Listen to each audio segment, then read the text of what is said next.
Hi friends, আমি Soma. Soma's cooking চ্যানেলে আপনাদের সবাইকে স্বাগত। আজ আমি পালং শাক দিয়ে তৈরি পুরে ভরা দারুণ মজার একটি নাস্তা রেসিপি আপনাদের সঙ্গে শেয়ার করব। যে কোনো খাবারই দেখতে যতটা সুন্দর হয় তার প্রতি খাবার আগ্রহ আমাদের ঠিক ততটাই বেড়ে যায়। তাই ছোট থেকে বড় সকলেই এই নাস্তাটি খেতে ভীষণ পছন্দ করবে। খেতেও হয় খুবই টেস্টি। চলুন তাহলে এখন এই নাস্তা রেসিপিটি দেখে নিন। ভিডিওটি ভালো লাগলে লাইক ও শেয়ার করার অনুরোধ রইল। আর যারা আমার চ্যানেলে এখন নতুন বন্ধু তাদের কাছেও চ্যানেলটি সাবস্ক্রাইব করে আমার পাশে থাকার অনুরোধ করছি। পালং শাকের তৈরি এই নাস্তাটি বানিয়ে নেওয়ার জন্য প্রথমে এক আটি পালং শাককে আমি ভালো করে বেছে নিয়েছি আর পালং শাকের যে বোটাটা হয় সেটা ফেলে দিয়েছি। তারপর পালং শাকটাকে ভালো করে ধুয়ে রেখেছি। অন্যদিকে আমি সসপ্যানের মধ্যে ভালো করে জল ফুটিয়ে নিয়েছি আর সেই ফুটন্ত জলের মধ্যে আমি এখন বেছে রাখা পালং শাকটা দিয়ে দিলাম। তারপর পালং শাকটাকে 2 থেকে 3 মিনিটের জন্য মিডিয়াম ফ্লেমে পালং শাকটাকে ভালো করে একটু ভাপিয়ে নিচ্ছি। এতে পালং শাকের একটা যে কাঁচা বা হালি গন্ধ সেটা একেবারে চলে যায়। এর ফলে নাস্তাটাও খেতে খুবই টেস্টি হয়। পালং শাকটা 3 মিনিটের জন্য আমি ভালো করে ভাপিয়ে নিয়েছি। এর চেয়ে বেশি আর সেদ্ধ করার দরকার নেই। এই পর্যায়ে শাকটাকে জল থেকে তুলে আমি ঠান্ডা করে নিচ্ছি। অন্যদিকে একটি বড় মিক্সিং বোলের মধ্যে আমি নিয়ে নিলাম 1 কাপ ময়দা। ময়দার মধ্যে দিয়ে দিচ্ছি 2 চামচ সাদা তেল আর দিয়ে দিচ্ছি 1 চামচের 4 ভাগের 1 ভাগ নুন। নুন ও তেলটা ময়দার সাথে খুব ভালো করে মিশিয়ে নিতে হবে।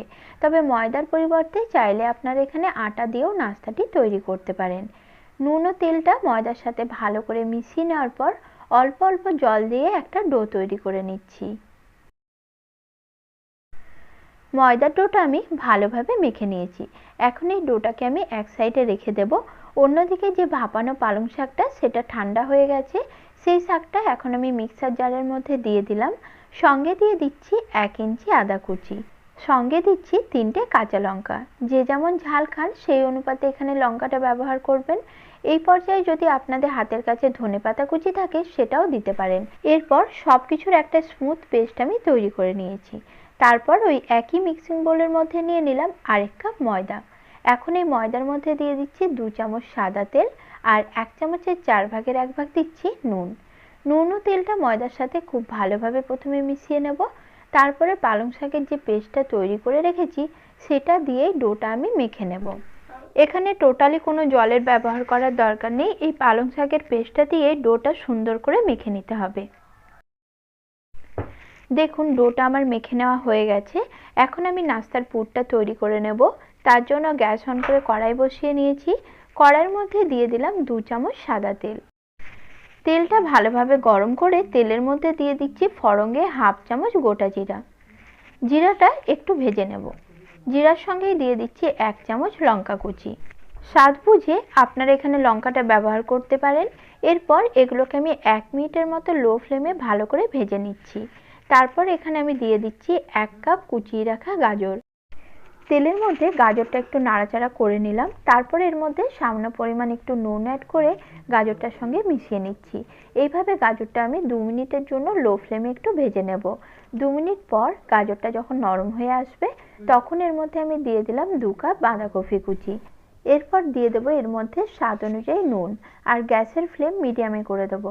গ্যাসের ফ্লেম মিডিয়ামে রেখে আরও 3-4 মিনিট ধরে সবজিগুলো ভেজে নেব। সবজিগুলো একদম সেদ্ধ করে ভাজার প্রয়োজন নেই। জাস্ট তেলের মধ্যে সবজিগুলোকে ভালোভাবে একটু নাড়াচাড়া করে নরম হওয়া পর্যন্ত ভেজে নিলেই হবে। তাতেই পুরটা খেতে বেশি ভালো লাগবে। এই পুরটা বানানোর সময় আপনারা আপনাদের পছন্দের যে কোনো সবজি এখানে অ্যাড করতে পারেন। আমার হাতের কাছে যেটুকু ছিল সেটা দিয়ে আমি পুরটা বানিয়ে নিয়েছি। এমনিতে বাচ্চারা খুব একটা সবজি খেতে পছন্দ করে না, কিন্তু এইভাবে যদি নাস্তা বানিয়ে দেওয়া যায় তাহলে খুব সহজেই আনন্দের সাথে তারা খেয়ে নেবে। 3 মিনিট মতো সবজিটা আমি ভেজে নিয়েছি আর এখন সবজিটা ভালো মতো নরম হয়ে গেছে। এই পর্যায়ে ধনেপাতা কুচি ছড়িয়ে দিলাম আর গ্যাস অফ করে পুরটা ঠান্ডা করে নেব। অন্যদিকে যে ডো দুটো আমি মেখে রেখেছিলাম তার মধ্যে হোয়াইট পার্টটা আমি নিয়ে নিচ্ছি। এখন ডোটার ওপরে অল্প একটু শুকনো ময়দা ছড়িয়ে নিলাম।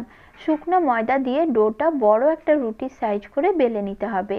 তো রুটির মতো অতটাও পাতলা করে বেলা যাবে না, একটু পুরো রেখে বড় একটা রুটি করে বেলে নিতে হবে।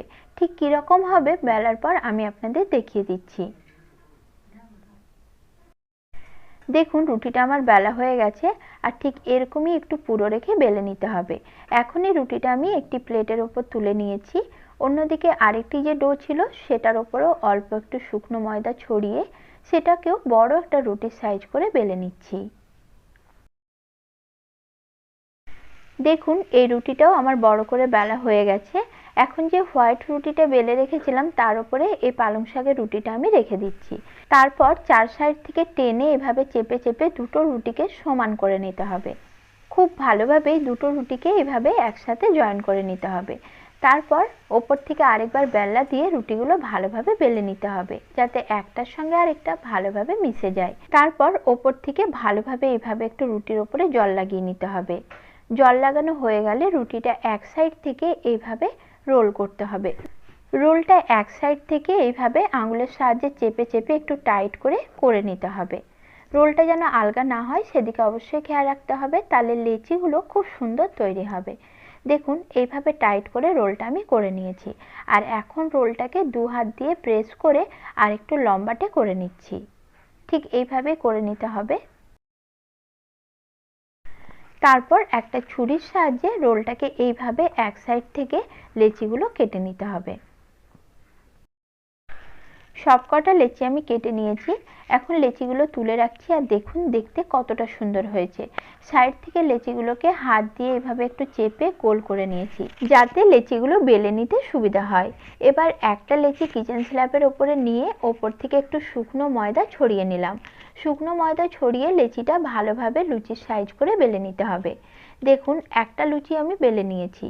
একই রকমভাবে আরও একটি লুচি আমি বেলে নিচ্ছি। আর আমি শুকনো ময়দা ছড়িয়ে বেলে নিয়েছি, চাইলে আপনারা তেল দিয়েও এই লেচিগুলো বেলে নিতে পারেন। এইভাবে বেশ কয়েকটা লুচি বেলে আমি রেডি করে নিয়েছি। এখন একটা লুচি নিয়ে তার উপরে আগের থেকে যে সবজির পুরটা তৈরি করে রেখেছিলাম সেটা দিয়ে দিচ্ছি। আর পুর একটু বেশি করেই দিতে হবে। পুর যত বেশি করে দেবেন নাস্তাটা খেতে তত মজার হবে। তারপর নাস্তার চার সাইডে ভালো করে একটু জল লাগিয়ে নিতে হবে। জল লাগিয়ে নেওয়ার পর ওপর থেকে আরেকটা লুচি দিয়ে নাস্তাটা ঢেকে দিতে হবে। তারপর চার সাইডটা আঙুলের সাহায্যে চেপে ভালোভাবে আটকে নিতে হবে যাতে কোনোভাবে ভাজার সময় খুলে না যায়। এখন এই নাস্তাটা আরও সুন্দর দেখানোর জন্য একটি কাঁটা চামচের সাহায্যে এইভাবে আমি একটু ডিজাইন করে নিচ্ছি। আপনারা আপনাদের পছন্দের যে কোনো ডিজাইন এখানে দিয়ে দিতে পারেন। আর একটু ডিজাইন করে দিতে দেখুন নাস্তাটা দেখতে কতটা সুন্দর লাগছে। এইভাবেই সবকটা নাস্তা বানিয়ে আমি প্রথমে রেডি করে নিচ্ছি। আর দেখুন সবকটা নাস্তায় বানিয়ে আমি প্রথমে রেডি করে নিয়েছি আর এগুলো দেখতেও কত সুন্দর লাগছে। অন্যদিকে নাস্তাগুলো ভাজার জন্য কড়াইতে তেল আমি খুব ভালোভাবে গরম করে নিয়েছি। অবশ্যই করে তেলটা খুব ভালো করে গরম করে নিতে হবে। তেল ভালো করে গরম হলে নাস্তা আমি তেলের মধ্যে দিয়ে দিলাম। এরপর গ্যাসের ফ্লেম আমি মিডিয়ামে রেখেছি।